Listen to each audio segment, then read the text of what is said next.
and welcome back to the Fermented World Homebrew channel. Today we're looking in on the rainbow mead. This is the one that's got the rainbow tea mix, which has got Earl Grey tea, bergamot, rose petals, sunflower, cornflower and saffron. It is an amazing flavoursome blend of tea that absolutely complements a sweet mead. I've done a beer with it. The beer was bloody good. The mead was better. Can't actually believe it, but the mead is better. And all this came about from trying to clone my favourite beer, which is by Shiny Brewery, and it's called Rainbow Tea. And it is absolutely flipping gorgeous. My version of it was called Bifrost, as to not just steal their name after trying to clone their beer, which I'm sure they're not happy about, but such is life. When you make such an amazing product, people want to try and replicate it. Simple as that. So these have been sat since January. One of them that I've actually just put into secondary now, that was again January, but even longer than these, and the airlock had actually gone dry. That's how long it had been in there. It's my it's not laziness, but I kind of have an idea, I'll put it together, and then I just kind of forget about it and plod on with life. Brewing beer as well. I've been brewing a lot of beer because I drink beer, you see. So it's always good to have a good stock of beer. Anywho, a friend of mine can no longer deal with sugary drinks. I won't go into too much detail. You can probably guess what it is, but he can no longer have anything that's got loads of sugar in. So we're going to bottle this for him, because this was supposed to be his. We're going to bottle this for him dry. I haven't tasted it yet, but I'm pretty sure it's going to taste bloody great. So what we're going to be doing is we're going to be transferring his from the demijohn into the pitcher, and then from the pitcher into a clean demijohn that I've got over there, and we're going to reuse the airlocks. So first things first. Well, that twanged off pretty easily, didn't it? I will put that on that one actually, because I can, that's why. We're going to add some stoppers, and then we're going to let this clear out properly. I mean, to be honest, out of both of them, this one is clear. Like really clear, like I can see my hand through it. As where the other one, not so clear, even though they were exactly the same brew. Same quantities, same everything. So, yeah, I don't know, man. I don't know. So anyway, less of the crappy impressions. And we're gonna pop this in the sanitizing solution over here. And then that'll be ready to use again. When we come back to it, I shall bring over the clean demijohn, which has been sterilised, but there's still a bit of liquid in there, so we'll tip that out. It was next to nothing, it just looked more than it was. So let's have a little taste in the name of science, but first we'll take a draw for the hydrometer reading. I'm expecting it to be dry, because, you know, like all the way dry, because there's literally no reason why it shouldn't be. It's been in there, like I say, 14th of January. It's now the 19th of March. Yeah.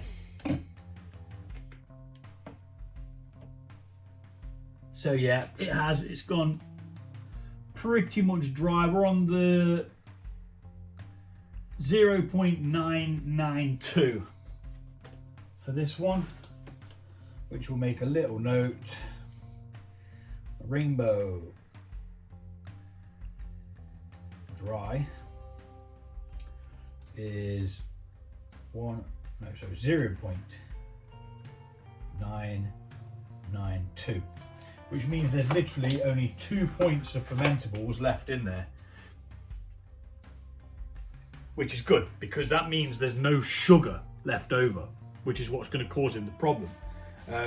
There will be calories and there will be carbohydrates, but they are going to be considerably less without the sugar in there. That's not to say sugar's bad. If you're going to have any type of sugar, honey is the best sugar to have. It is absolutely 100% unadulterated. It's unprocessed, or that depends on what honey you buy. The honey I buy to ferment with probably is processed in some way, but the honey that I back sweeten with sometimes, for example, this is a Wollerton honey. This is from a local beekeeper. This tastes divine. That's what we're going to be back sweetening my rainbow mead with. Let us have a little taste. I've got a little glass here from where the other one was that I did earlier on. Just gonna have a little bit. Yeah, it smells gorgeous. It's just not gonna have that sweetness for him, which is, you know, it's a bit shit, but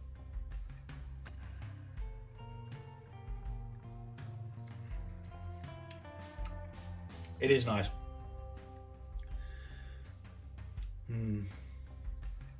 Does it lack? Yes. Does it taste as good as the last one? No. No, it does not. So, because the last one that we did of this rainbow mead was from a massive batch that I brewed. I brewed a massive batch, and what I did is I did 23 litres to see whether the packet of yeast could ferment what it said it could ferment on the back of it. I'm always dubious about what people say this can do, that can do. I want to see it for myself before I believe it. So I made 23 litres of must and fermented it using 1 packet of yeast. It fermented all the way out, no problems whatsoever. I then divided those meads into separate brews with different flavours. I can't remember off the top of my head what they were, but one of them was using this rainbow tea mix, which you can buy from Amazon. It's not all that expensive and it's bloody gorgeous. You can use it for actual tea, or you can use it for flavouring drinks like beer or mead. I mean, a big bag like that, that's done 2 lots of beer at a batch of about 11.5 litres each. So that's what, say 22 litres of beer. Then it's done 1 batch of mead and then 2 more batches of mead. But the flavour, because it's been in the ferment, it doesn't seem all that potent. So we are going to be adding a small amount of this back into it. My guesstimate is going to be 20 to 50 grams. I think that's all we're going to need. I can't remember off the top of my head what I put in the others. Righto, so that's where we're at with that. What we're going to do before we start transferring this over is we're going to crush down a Campden tablet, and we're going to put in some potassium sorbate. Just now, I was pondering then whether I needed to put these in or not. I don't need to, because there's no sugar, so it's not going to start another fermentation because we're not adding any sugar to this. But yeah, we're going to do it anyway, even though I probably don't need to. And that's where we're going to go with this. So 1 Campden tablet, half a teaspoon of potassium sorbate, and if anything, it'll help these just preserve a little bit longer.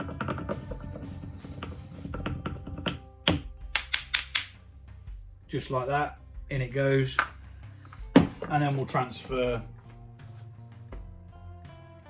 the said liquid over to here, and we're going to dodge that sediment at the bottom. We do not want to bring that with us. You always carry a little bit of it over, but the aim is to leave the majority of it there. The yeast has done its job for this brew. There is no need to complicate things with more yeast in the bottom. You always lose a little bit, but let's speed this bit up and we'll be back in a second.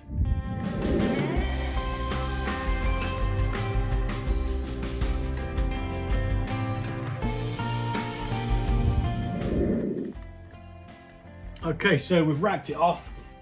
got this, I've lost about that much. It is what it is.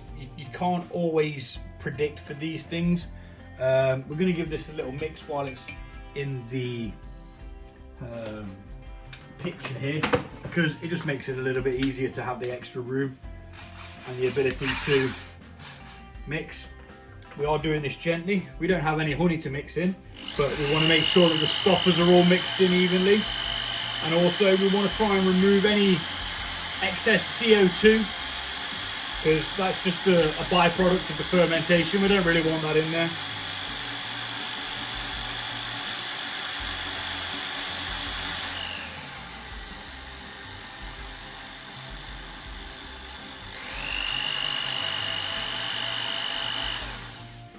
So a little mixeroonie, that looks good to me. And then we're going to then transfer this into there. We're going to weigh out some more of the tea leaves, and then we're going to put them into said demijohn, which is making me wonder whether to put them in there first. I think I will, simply because then I'll not need to be farting around mixing stuff. So let's do that now.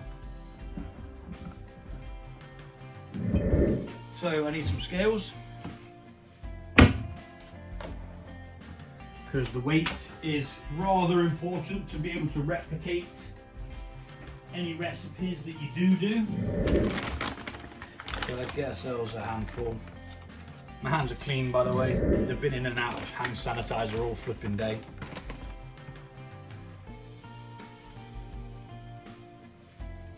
Okay, that's the 15 grams mark. He tells a lie, it's at 14.9. There you go. Now it's at 15.1. So 15 grams in of the tea mix. And there's a neat little trick you can do if you've got yourself a piece of paper.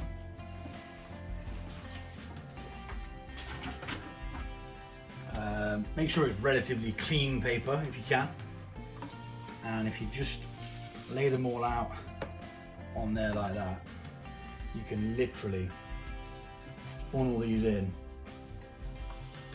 without mess. There you go.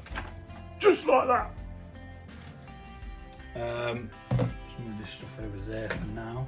We don't need the hydrometer anymore. We've had a taste and it did need more tea. All that's left to do now is to transfer it over to here and wait, really. It gives it about 2 weeks normally, is the standard time that I would wait, whether it's got honey added or any other adjunct that's going in. Be it fruit that you add in secondary, anything like that. About 2 weeks, normally the going rate.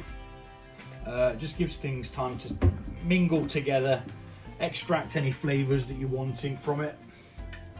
Because there's no point putting it in unless you're going to get out, isn't it? So, we'll start this off, and then that will actually mix the tea in itself with a bit of luck.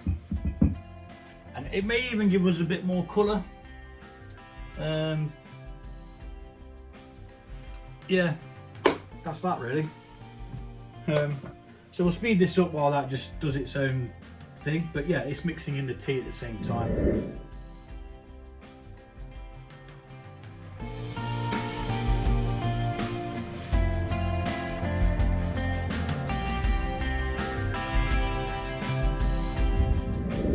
Okay, there you go.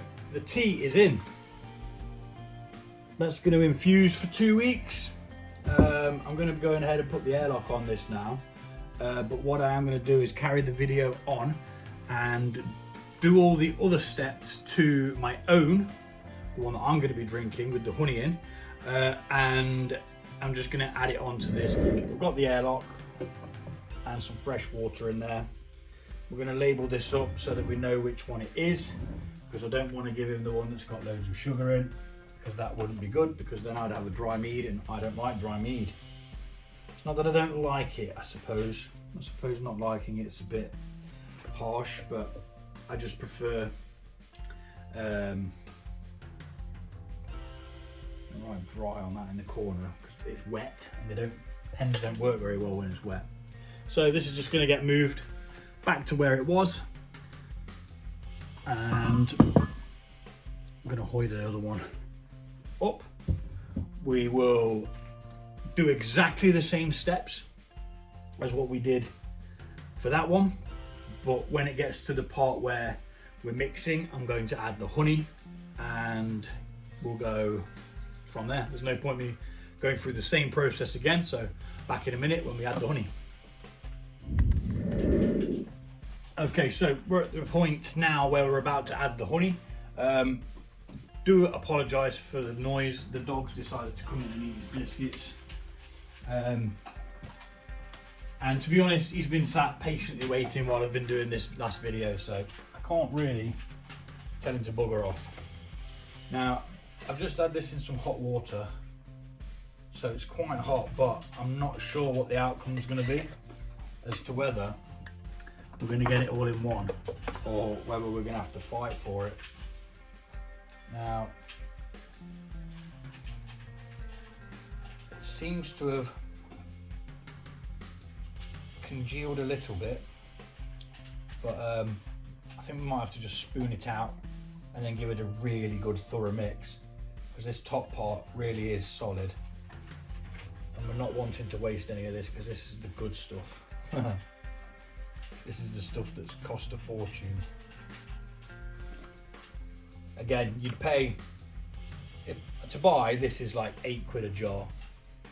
It is premium honey, you know, you are paying for a much better product. I might be able to just tip that in now. See how the heat's turned it into a bit of a liquid? That's why we add the hot water into a bowl of some description.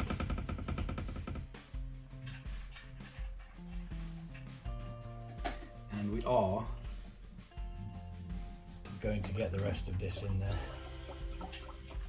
eventually. Excuse me. I'm going to leave that bit out because I'm not really too bothered about wasting that, but I will put some hot water from the kettle into this, and then that will hopefully be just enough to get the last bit of the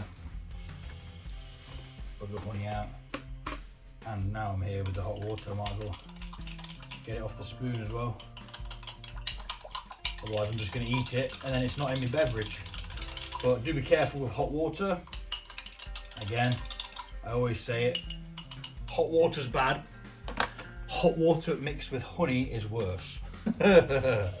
It's like molten lava and you cannot get it off your hands. So please be very careful.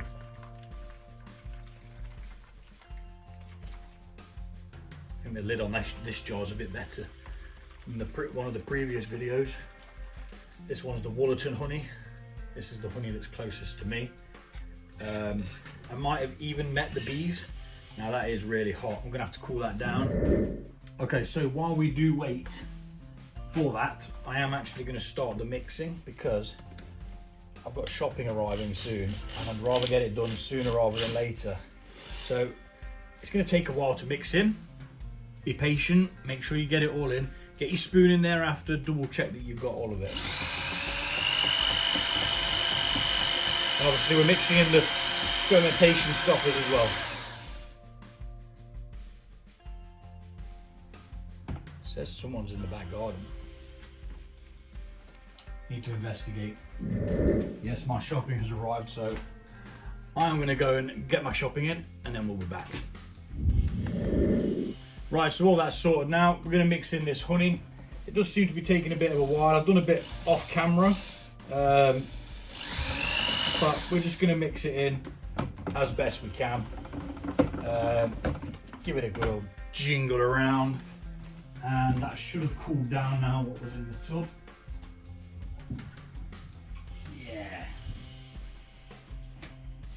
it was absolutely piping hot, which is why I didn't add it.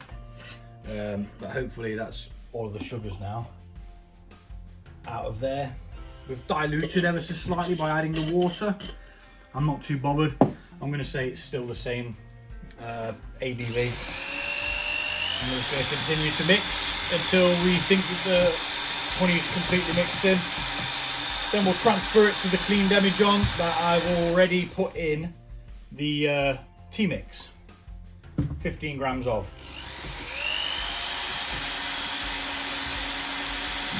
That is that done now. I'm going to transfer this one into the demijohn. But I'm going to take that out. Oh no, there's still a chunk of honey there, look. Oh no! There is literally a chunk of honey in the mixer. Can't be having that. It needs to be in there. It's wedged itself in. So we're going to do some more mixing, and hopefully we're going to get the rest of that out and into the beverage.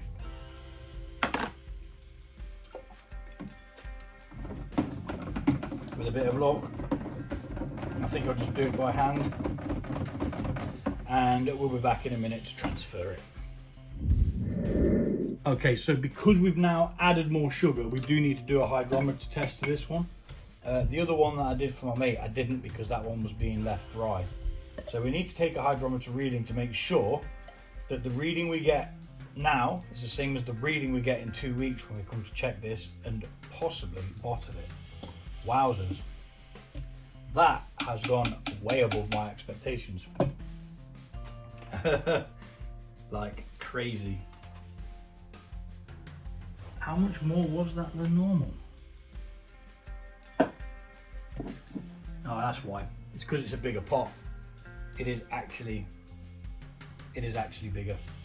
So we've gone crazy sweet on this one, which, you know, such is life. Could have probably done 2 lots out of that thinking about it, but I didn't pay attention to the quantity. So there you go. That is life. Pour this up, set it up ready to go. Start the process of transferring it. I'll mix the tea as it goes, and we shall be back shortly after this is transferred from there to there.